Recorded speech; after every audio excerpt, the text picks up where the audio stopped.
So we are in Passion Week. It is now Wednesday, and Wednesday is the one day that the Gospels don't record anything happening in Passion Week. So we're not sure what happened there. Jesus is located in Bethany during this point. And so there's one event that I think may have happened on the Wednesday. It's found in Matthew chapter 26. Verse 6 says, "Now when Jesus was at Bethany in the house of Simon the leper, a woman came up to him with an alabaster flask of very expensive ointment, and she poured it on his head as he reclined at the table. When the disciples saw it, they were indignant, saying, 'Why this waste? For this could have been sold for a large sum and given to the poor.' But Jesus, aware of this, said, 'Why do you trouble the woman? For she has done a beautiful thing to me. For you always have the poor with you, but you will not always have me. In pouring this ointment on my body, she has done it to prepare me for burial. Truly I say this to you, wherever the gospel is proclaimed in the whole world, what she has done will also be told in memory of her.'" Well, if you piece together the synoptic gospels, as we've been doing, you realize that it was actually Judas who was indignant that this money was being spent in this way, because Judas, being corrupted by his greed, he just saw dollar signs being poured out that could have gone into the purse.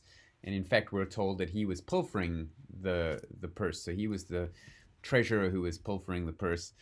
And that's why he was so upset about this extravagant waste of money, the way he saw it. But Jesus was saying, look, this money could have been given to the poor, but you're always going to have poor people with you. That's an interesting statement, that you will always have the poor with you, but you will not always have me. It's fascinating to me that Jesus has this priority, the priority of worship, and that he commends this woman for spending this lavish amount of money on worshiping him rather than taking care of the physical needs of the poor. So Jesus acknowledges that this could have been spent on the poor, but as verse 11 says, you always have the poor with you, but you will not always have me. And so in this case, it was a chance for this lady to express worship to Jesus that she would not be able to express in the same way later on, because he was about to die. And in so doing, he's also predicting his death, predicting his burial. It was commonplace for people to have the body embalmed in spices and ointment in order to delay the onset of decay and odor.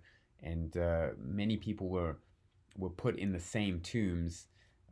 Multiple people would be put in one tomb. So it was a way of making the tomb try to smell more spicy and aromatic rather than just these boxes of decaying bones. And so Jesus acknowledges that there's an analogy here. Her pouring ointment on him now is really almost symbolic of what's going to happen to him when he is embalmed, and spices are put on him, and he's wrapped in linen cloths in just a few days' time. His disciples were not putting two and two together at this point. We know that they were devastated when Jesus dies. They were hit by a train. They felt like they had no warning, even though Jesus had been warning them more and more frequently as he approaches the cross that this is what was about to happen. But I think an application for us simply is to realize that there are a lot of good things we can be doing with our time, a lot of good things we can be doing with our money, but that the most important thing is always that we are worshiping Jesus. So let's remember this on the silent day on Wednesday, and we'll be back tomorrow for what happened on Thursday in Passion Week. God bless.